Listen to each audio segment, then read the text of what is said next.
तो अपन पढ़ रहे थे उत्तक संवर्धन, पादप उत्तक संवर्धन की क्या उपयोगिता है, क्या इसके स्कोप है, scope of plant tissue culture.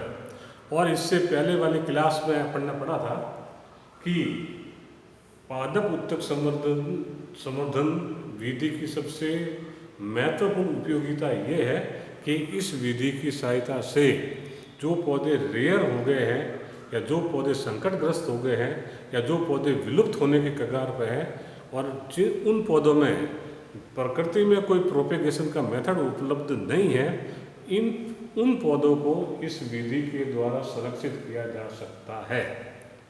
और दूसरा टॉपिक पढ़ा था अपन ने इसी की उपयोगिता के अंदर सूक्ष्म गुणनन या माइक्रो प्रोपेगेशन, जिसके अंतर्गत हमने देखा था कि किस तरह से पौधे का कोई भी एक छोटा सा भाग जिसको एक्स प्लांट या कर्तोंतक कहते हैं उसको लेकर प्रयोगशाला के अंदर सीजन पे डिपेंड रहे बिना थाउजेंड्स ऑफ प्लांट्स बनाए जा सकते हैं, उसको कहते हैं सूक्ष्म गुणनन। और किस तरह से सूक्ष्म गुणनन वृहद गुणनन या मैक्रो प्रोपेगेशन से श्रेष्ठ होता है, ये भी मैंने बताया था कि सूक्ष्म गुणनन में मोर्टिलिटी रेट कम होती है, सर्वाइवल रेट ज़्यादा होती है, जबकि मैक्रो प्रोपेगेशन में मोर्टिलिटी रेट ज़्यादा होती है, सर्वाइवल रेट कम होती है। इसलिए मैक्रो प्रोपेगेशन की तुलना में माइक्रो प्रोपेगेशन बहुत ही वैल्यूएबल और बहुत ही फायदेमंद विधि है। आज अपन पढ़ेंगे कि टिश्यू कल्चर की नेक्स्ट उपयोगिता क्या है, और उस नेक्स्ट उपयोगिता में सबसे पहले देखेंगे हम क्लोनल प्रोपेगेशन।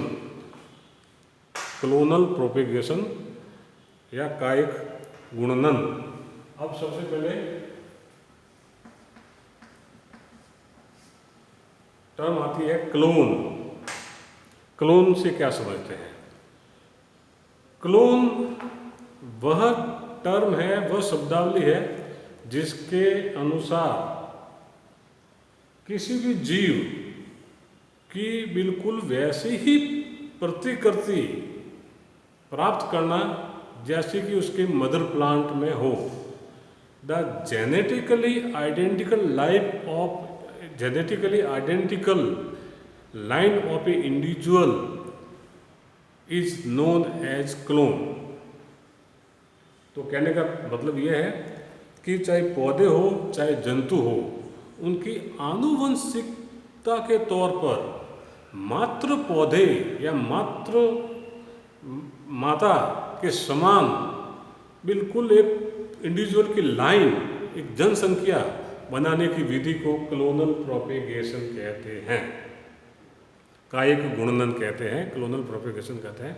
तो क्लोन वह इंडिविजुअल होता है, वह पौधा होता है, वह जीव होता है जिसमें आनुवंशिकी पदार्थ बिल्कुल उस जैसा ही होता है जिससे इसकी उत्पत्ति होती है।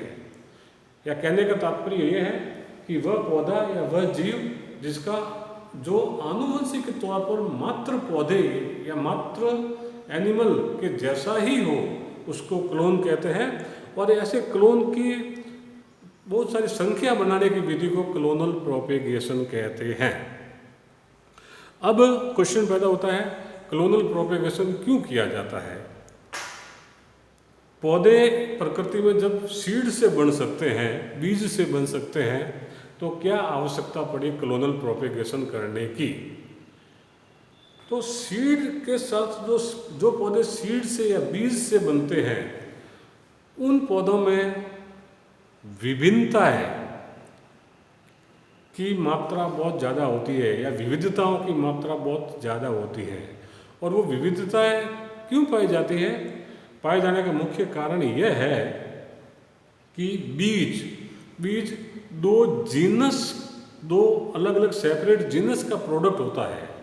पोलन ग्रेन किसी और पौधे से आता है, अंड कोशिका किसी और पौधे की है, और जब दोनों फर्टिलाइज करके बीज बनता है, तो कहने का तात्पर्य यह है कि इन दो पौधों के गुण उस बीज में आते हैं और जो बीज से नए पौधे बनते हैं तो वो पौधे मात्र पौधे के जैसे नहीं हो सकते हैं, उसमें कई तरह की विभिन्नताएं पाई जाती है।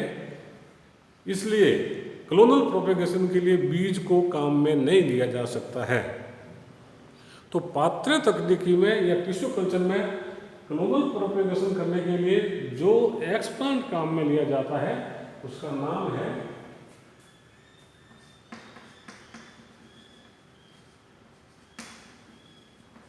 Nodal shoot.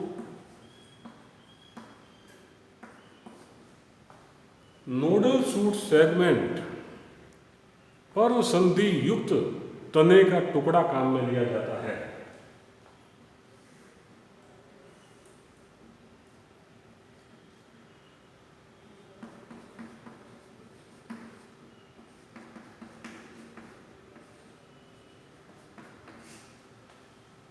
तो क्लोनल प्रोपेगेशन के लिए जो उपयुक्त एक्सप्लांट है वो होता है nodal shoot segment.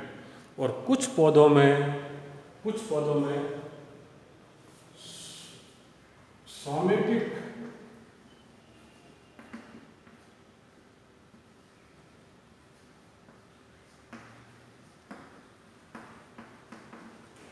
Somatic embryogenesis विधि द्वारा भी कायिक पौधे बनाए जा सकते हैं।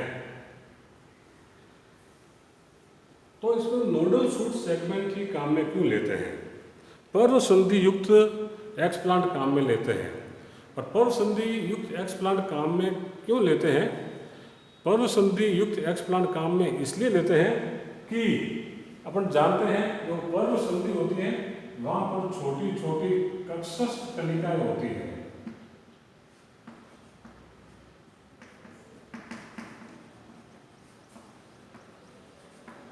छोटी छोटी कक्षस्थ कलिकाएं या शूट बर्ड्स होती है। और इन शूट बर्ड्स को जब अपन संवर्धित करते हैं, इस एक्सप्लांट को जब संवर्धित करते हैं, तब इस शूट बर्ड्स में प्रोलिफरेशन होके प्रस्फुटन होकर नई डालियां बनती हैं। इसलिए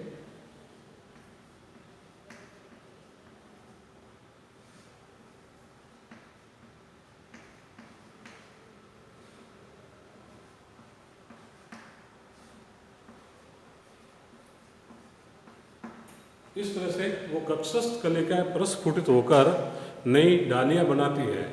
और जो नए शूट बनते हैं उन शूट में जड़ें उत्पन्न की जाती है और फिर नया पौधा बनता है। तो इसमें कोई दो पौधे के गुण मिक्स नहीं होते हैं, केवल जो नोडल शूट सेगमेंट है वो एक पौधे का ही भाग है। अतः इससे जो पौधे बनेंगे वो पौधे, उनका आनुवंशिक लेवल बिल्कुल मात्र पौधे के जैसा का जैसा ही होगा। अतः मात्र पौधे के जैसे पौधे बनाने की विधि को क्लोनल प्रोपेगेशन कहते हैं। और एनिमल में जो क्लोनिंग की गई है वो डॉली नामक भेड़ की गई है। और एनिमल में क्लोनिंग ज़्यादा अलाउ नहीं है, प्रतिबंधित है, क्योंकि इसमें कई तरह की परेशानियां आती है। परेशानियां ये है कि मान लीजिए क्लोनिंग कर दी गई तो क्लोन होने वाले बच्चे के पिता का नामकरण करना बहुत मुश्किल होता है, पिता का नाम बताना मुश्किल होता है। इसलिए एनिमल में क्लोनिंग कुछ हद तक प्रतिबंधित है, केवल पौधों में क्लोनिंग की जाती है। और क्यों की जाती है कि कोई पौधा मान लीजिए उसमें कोई खास गुण हो, उसमें कोई खास तरह का फल लगता हो, उस फल में कोई कीड़े नहीं लगते हो, फल में शुगर कंटेंट ज़्यादा हो और अपन चाहते हैं वैसा का वैसा ही पौधा बने, तो उस तरह के पौधे बनाने के लिए क्लोनिंग की जाती है। क्लोनल प्रोपेगेशन विधि काम में ली जाती है जो बहुत ही उपयोगी होती है।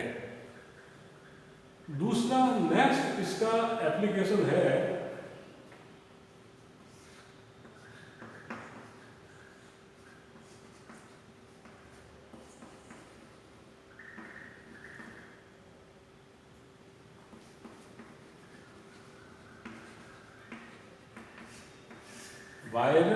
Virus free plant production. तो उत्तक संवर्धन विधि की सहायता से प्रयोगशाला के अंदर वायरस मुक्त पौधे बनाए जा सकते हैं। और ये वायरस मुक्त पौधे प्रकृति में नहीं बनाए जा सकते हैं, ये केवल प्रयोगशाला के अंदर ही बनाए जा सकते हैं। और इन पौधों को बनाने के लिए जो एक्सप्लांट काम में लिया जाता है वो एक्सप्लांट होता है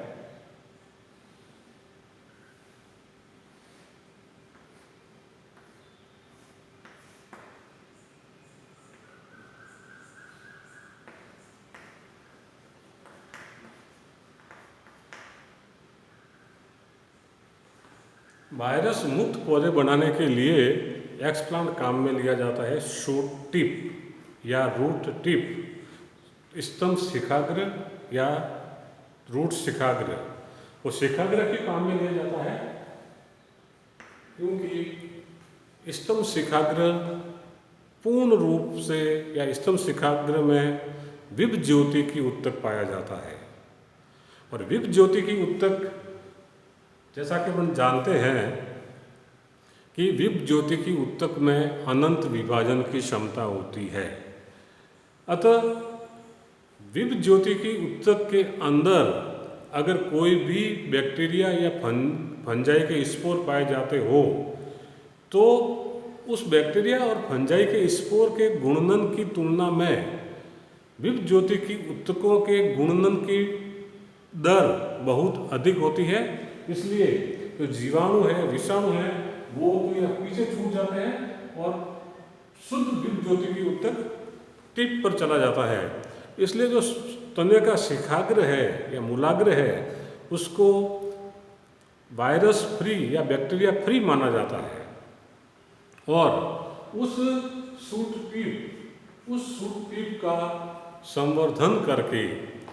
टिप का संवर्धन करके उससे वायरस मुक्त पौधे बनाए जा सकते हैं। यह टिश्यू कल्चर की चौथी उपयोगिता है। अब पांचवी उपयोगिता,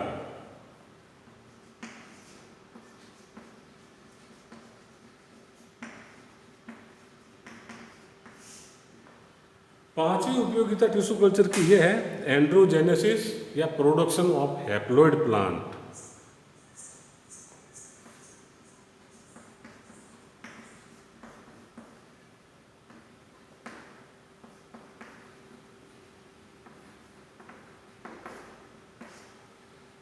प्रोडक्शन ऑफ हैप्लॉइड प्लांट। अब प्रकृति में अगुणित पौधे बनाना बहुत ही मुश्किल होता है, नहीं बना सकते अपन। लेकिन प्रयोगशाला के अंदर पात्र तकनीकी विधि को काम में लेते हुए कुछ एक्सप्लांट ऐसे होते हैं जिसमें अगुणित गुणसूत्र पाए जाते हैं और उन एक्सप्लांट के नाम है एंथर, जिसमें पोलन ग्रेन,